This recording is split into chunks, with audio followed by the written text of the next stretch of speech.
Prime Minister's office and former federal conservative finance minister Joe Oliver. We're also going to bring in Andrew Perez, liberal strategist at Perez Strategies. Thank you, gentlemen, for being with us. Andrew, let's start with you. You're the newbie on the panel, although we did talk to you last week, I believe it was. So what are your first blush impressions of what Prime Minister Trudeau is planning to do here and how he's going about it? Well, look, I think this was highly anticipated. And really, what Mr. Trudeau announced and outlined just now is what most observers were expecting. He's announced his resignation. But he'll remain prime minister until a new Liberal leader is selected. Parliament is now prorogued as of today until March 24th. And so what we have is a Liberal leadership race that will need to be held as soon as possible. The National Board of the party will be convening within the coming days to set the rules for this race. There'll certainly be several candidates, probably 6 or 7 candidates, 4 or 5 from within the governing caucus and cabinet, and at least 2 members from outside of the government.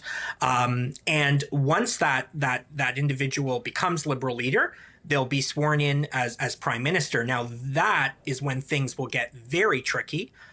Politically, that new prime minister will need to convene parliament, put out a throne speech that lays out the legislative agenda of this new government. And from there, I suspect the government will be defeated shortly thereafter. However, nothing is a certainty in politics, and it remains to be seen how Jagmeet Singh, the leader of the NDP, what will be his political capital? How will he deal with a new Liberal leader and prime minister? Will he still promise to bring down the government? I think that's what I'll be looking for over the coming months. Joe, what are your thoughts on Andrew's comments there on how things may play out? Well, first of all, I'd like to say that while I'm very relieved, as most Canadians are, that the Prime Minister is going to be stepping down, I'm very disappointed about the length of the prorogation.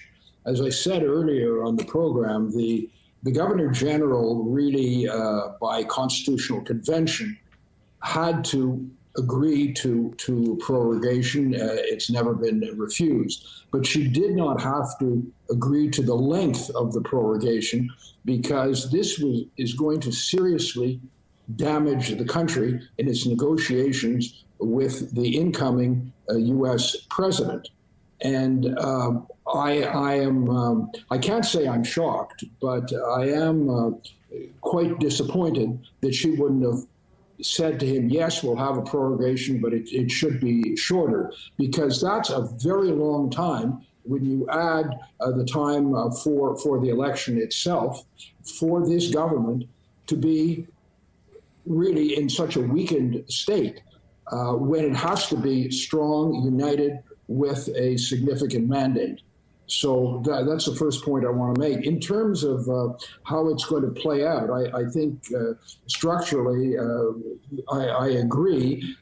It's sort of hard to believe that Jagmeet Singh, at the end of the day, would not vote with the Conservatives on a non-confidence motion when Parliament does open again after the speech from the throne.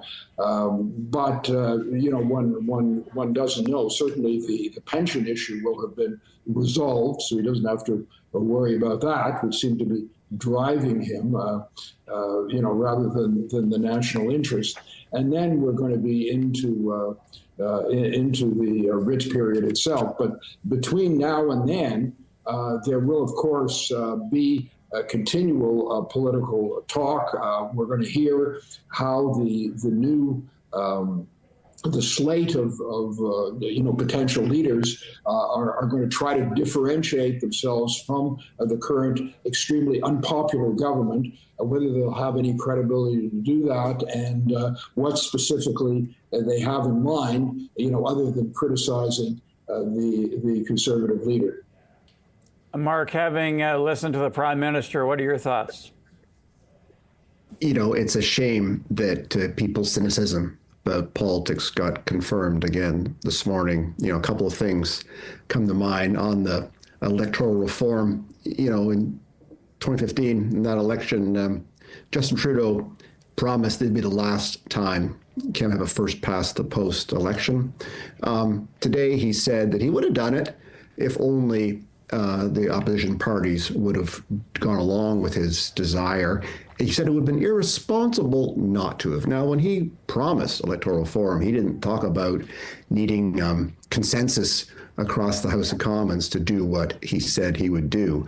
And then the second point around prorogation, to use the Harper situation as justification is fine, except that 15 years ago this month, and some point said on Twitter this morning, he was marching in Montreal against prorogation of the House by Stephen Harper at the time for reasons that Mr. Trudeau today says were fair and normal, and he's using as his benchmark to justify his actions here today and his request of the Governor General. So, these are just, it's hard to fault Canadians who really wish for something better. And Mr. Trudeau talks about a better world and a better country and a better system, and yet those two examples just remind us all of why people, I think, are turned off by so much about our system. As for the non-confidence vote at the end of opportunity, anyway, at the end of March, as I understand it, there's a supply of vote that's required to fund the government's operations post-April 1st. Now, I don't know the machinations, but if I'm an NDP caucus member, I might say, gosh, I need to fund the government post-April 1st so that dental care and whatnot can be funded. And that'll give them an excuse to keep this government, whoever the leader is, in power for months longer. And, the NDP are at 15, 16, 17, 18% in the polls. The worst thing for them is to have an election in May. So I think they will find some ways, they've done now for many, many months, to prop up whoever takes over this helm. And, they'll find a reason why. Otherwise, they're headed for a terrible electoral outcome. And, as we saw with Mr. Trudeau today, these folks will do what's in their best interests. Andrew, last thoughts go to you. In terms of a possible replacement here and the candidates who may run in a Liberal leadership convention, Mark Carney, Chrystia Freeland, Dominic LeBlanc, Melanie Joly, just quickly here, who would be the favorite? What do they bring to the table? And ultimately, does it really matter, given the polls, that pretty well anybody's going to be a sacrificial lamb? So I think the mechanics of this Liberal leadership are going to matter a lot. The National Board has a great deal of power as it relates to the rules around a Liberal leadership. And so that will ultimately determine the dynamics in this race. How long will the race be? It will most likely have to be wrapped up prior to March 24th. Fundraising regulations.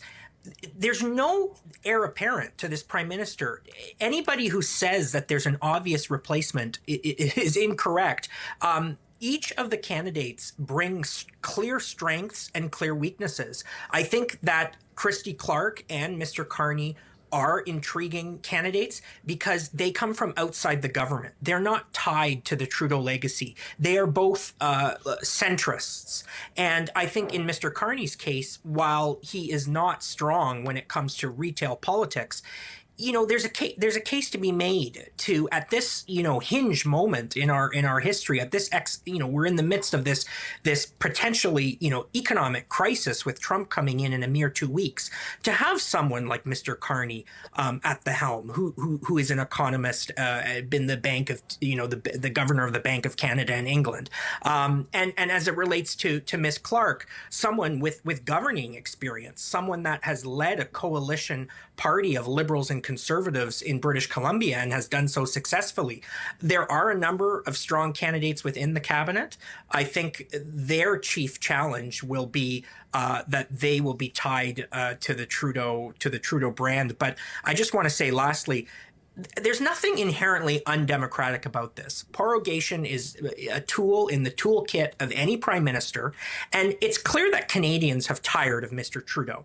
But those who aren't ready to line up and support the Conservatives deserve an alternative. They deserve a Liberal Party and a leader that they can believe in. And so this will be democracy, internal democracy, and may the best man or woman win.